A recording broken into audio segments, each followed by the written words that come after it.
guys, welcome back to another recent reads video. I seem to not be doing any other types of videos these days, but to be honest, I'm also a bit struggling to bring back my reading life in my personal and professional life.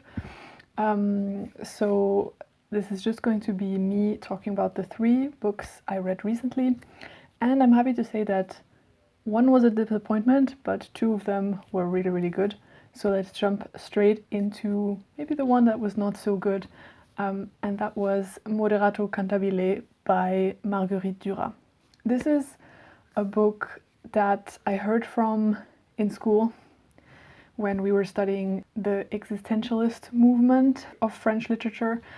And while I remember reading excerpts of Duras' work alongside people like Jean-Paul Sartre, which I really enjoy, and I've talked about some of his books and his works in general on this channel already, but for some reason I never really connected with Duras' way of writing and the stories she was telling. So I just wanted to give this short book a go and see if it was just younger me who just didn't know what to do with her writing, or if it's just a me thing, and it turns out it's a me thing, unfortunately. It's difficult to talk about what the book actually is about. We follow this young married woman called Anne Desbardes, and she, at the beginning of the book, she accompanies her son to his piano lessons. After the lesson, she kind of witnesses a murder in the cafe that is located in the same building as where her son gets his lessons, where basically a man kills his lover. And this kind of makes her think about her own life, and she starts meeting another man in the same cafe this murder happened. And they start to talk, and they talk about life and their regrets, and I don't really know about what, to be honest. I already kind of forgot because it was just so forgettable. And while I enjoy the existentialist movement in general, and many of the works of these authors speak to me, this one didn't at all. It left me completely cold. I don't know if this was something that the author wanted to achieve. If so, well done, but for me, the conclusion is I probably won't give Marguerite Duras another try, just because her very detached way of writing, coupled with the very sparse writing formally, is just really uninteresting to me, I'm sad to say. So definitely let me know if you have had some experience reading Marguerite Duras. I would be really interested. But let's move on to the books that I actually did enjoy. And the first one I listened to on audio, and that's Notes from a Young Black Chef by Kwame Onwuachi. And this was so cool.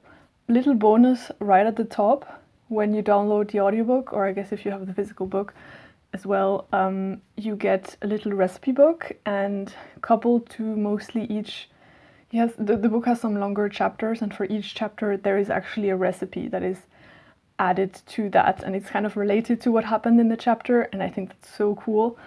But basically Onwuachi talks about his experience growing up as a black boy in the Bronx in New York, what the neighborhood was like, what it was like for him to grow up as a black person in America, and ultimately how he became a chef. And he did that in very unorthodox ways, and he talks about this at the same time as actually really giving real talk on the barriers you get put in front of you as a person of color in the United States.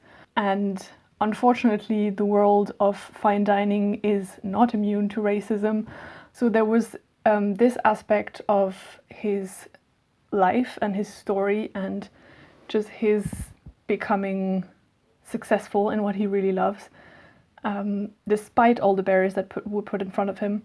And at the same time, you get also this really cool insight into what it's like to work in fine dining, like what it's like to work in a 3 stars Michelin restaurant. And I thought it was just fascinating. He narrates his own book on the audio version, and that was wonderful.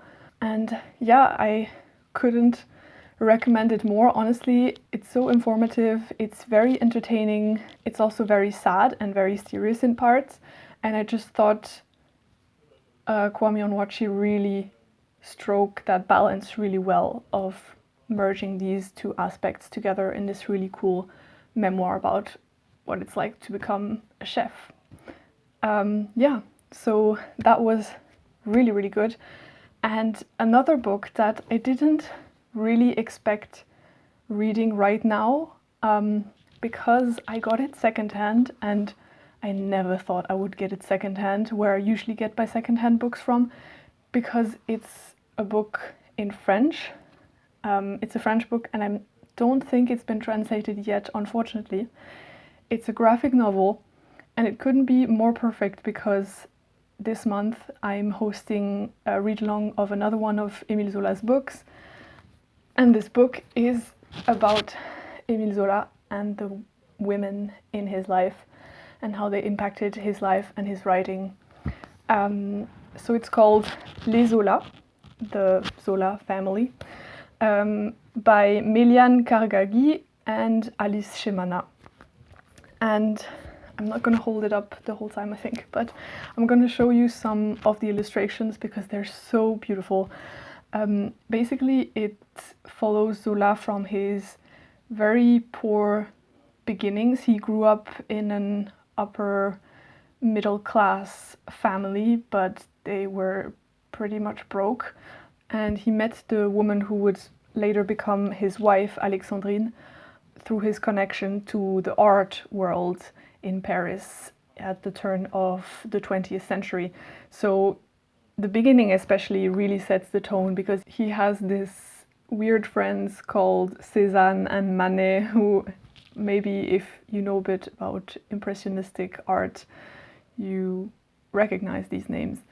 What I really like about this is that the book actually, it's in watercolors, but it kind of imitates a bit impressionistic art. If you look at the very first page, I just think it's amazing. And it really plays with colors in terms of moods of different scenes. If there's some really dark things happening, suddenly all the colors get way darker.